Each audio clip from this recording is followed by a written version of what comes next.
এই চোরগুলোকে এখন আসানসোলে ডিম ছুটছে না, এই চোরগুলোকে জুতোর মালা পরাচ্ছে না, এই চোরগুলোর পিছনে কোমরে দড়ি পড়ছে না। কোথায় আন্ডারস্ট্যান্ডিং হয়ে গেল?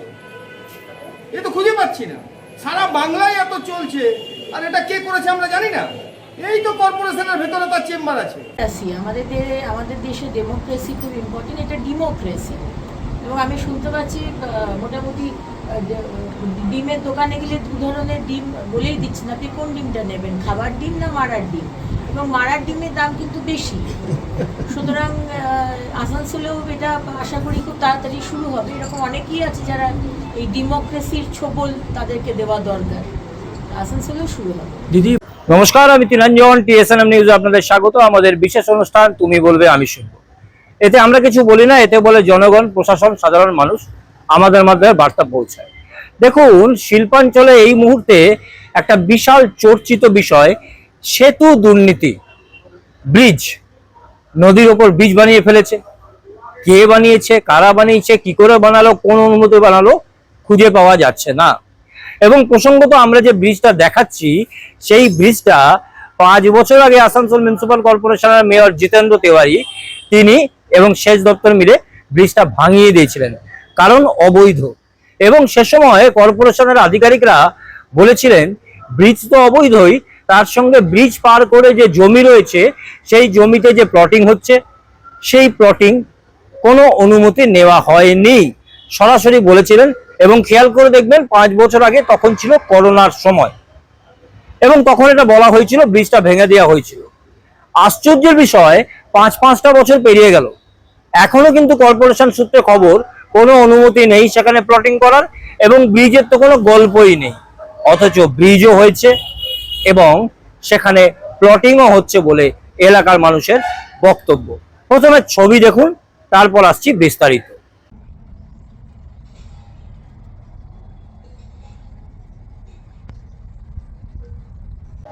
আমরা কিন্তু বারবারই বলি যে আমরা কিছু বলি না, বলে রাজনৈতিক নেতৃত্ব, প্রশাসন, সাধারণ মানুষ, জনগণ, জনপ্রতিনিধি আমাদের মাধ্যমে বার্তা পৌঁছায়। এই অভিযোগ আমাদের নয়, এই অভিযোগ এবং অভিযোগপত্র জমা দিয়েছিলেন কংগ্রেসের পক্ষ থেকে কংগ্রেসের রাজ্য নেতা প্রসেনজিৎ পৈথুন্ডি। তিনি কি বলছেন সে শুনুন। এটা তো জানি, এটা তো পুরনো ঘটনা। যখন ব্রিজ ভেঙেছিল তারপরে যে আবার গড়ে উঠছিল, আমরা তো এসে বলেছিলাম। এবং সে তো আসানসোলের এই চেম্বারের ভেতরে বসে থাকা ব্যক্তি যে করিয়েছে, এই চেম্বারের ভেতরে। আমি তো অবাক হয়ে যাচ্ছি, আসানসোলে কেন এখনো পুলিশ চুপচাপ আছে? কোথাও কি আন্ডারস্ট্যান্ডিং চলছে নাকি? এত এত চুরির উদাহরণ, এত এত দুর্নীতির উদাহরণ এই চোরগুলোর নামে আছে। সব মন্ত্রীর পিছনে পিছনে ঘুরতো এই চোরগুলো।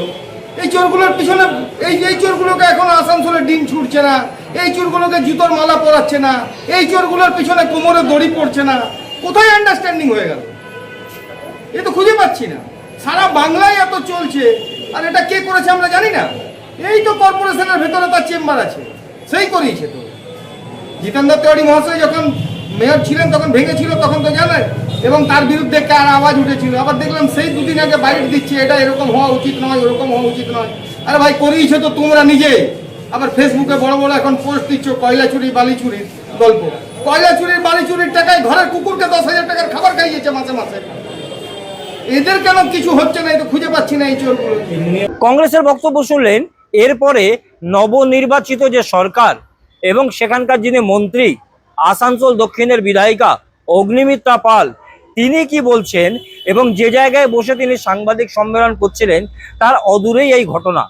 নদীর ওপর এইভাবে ব্রিজ করা যায় নাকি, এবং কিভাবে জমি দখল হচ্ছে, কত রকমভাবে হচ্ছে, কি ব্যবস্থা নেবেন সেটা শুনুন। দুর্নীতি করেছে, একটা হচ্ছে সরকারি জমি দখল করেছে, একটা হচ্ছে প্রাইভেট জমি দখল করেছে, একটা হচ্ছে সরকারি জলা জমি দখল করেছে, একটা হচ্ছে নিজের জমি কিন্তু ইল্লিগাল বিল্ডিং করেছে, কমপ্লিটলি ইল্লিগাল বিল্ডিং। আবার আরেকভাবে আরেকটা হচ্ছে যে দুতলার পারমিশন দেওয়া আছে, সেখানে করেছে 10 তলা। তো অনেক রকমভাবে দুর্নীতি হয়েছে। আমরা প্রথম থেকেই বলে এসেছি যে আমরা সময় দেব। যদি ইল্লিগাল বিল্ডিং হয়, জলা জমি যদি বুঝিয়ে দেয় তাহলে তো সেখানে সময় দেওয়ার কোনো বিষয় নেই, সেখানে স্টেপ নিতে হবে।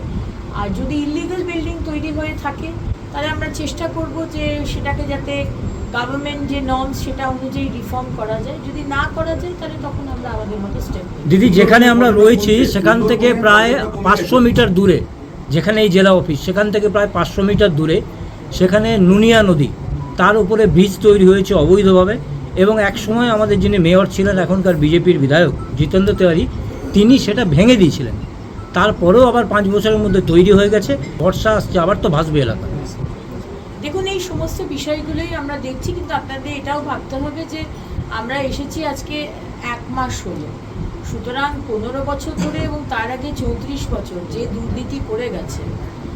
একটা সামান্য ঘটনা বলছি, কদিন আগে আমি কর্পোরেশনের গোডাউনে গেছিলাম কালীবাহারিতে। সেখানে গিয়ে দেখলাম হাজারে হাজারে বুট, হাজারে হাজারে নোংরা ফেলার গাড়ি, হাজারে হাজারে আপনার ওই ডাস্টবিন, ঘরের যে ডাস্টবিন বারবার বলছি যে সেগ্রিগেট করে একটা রান্নাঘরের ওয়েস্ট আর একটা ড্রাই ওয়েস্ট আলাদা করুন, হাজারে হাজারে পড়ে রয়েছে।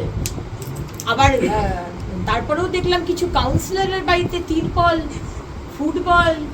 তো এইগুলো দেখুন একটু স্ট্রিমলাইন করতে সময় লাগবে, কিন্তু হবে সবই।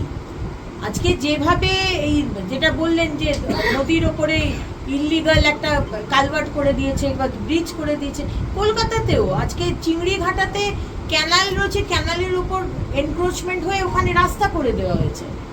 অথচ চিংড়িঘাটায়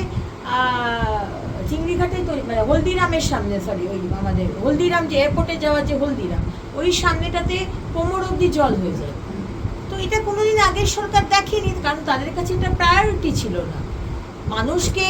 মানুষের অসুবিধা না হয়, কোমর অবধি জল না হয়, মানুষের বাড়ির ভেতর জল না ঢোকে, ইলেকট্রিকিউটেড হয়ে বাচ্চাগুলো না মারা যায়, এটা কোনোদিন আগের সরকারের প্রায়োরিটি ছিল না।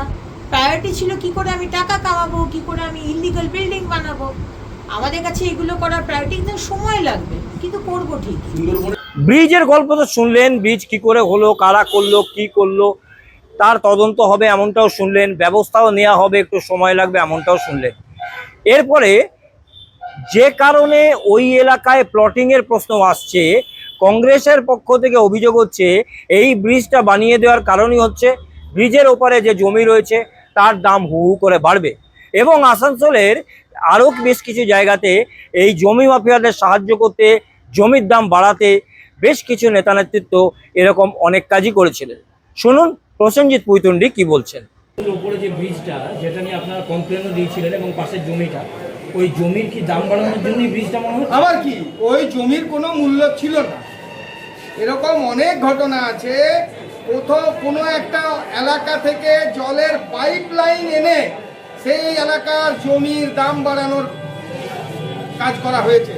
এবং আমি স্পষ্ট অভিযোগ করছি, নাম ধরে বলছি, তৎকালীন মন্ত্রী, পিএইচই মন্ত্রী, আসানসোলের উত্তরের বিধায়ক যিনি ছিলেন, উনি জমি মাফিয়াদের জন্য এক্সট্রা টেন্ডার করে পাইপ লাইন এনে দিয়েছে সেই জমির দাম বাড়াতে।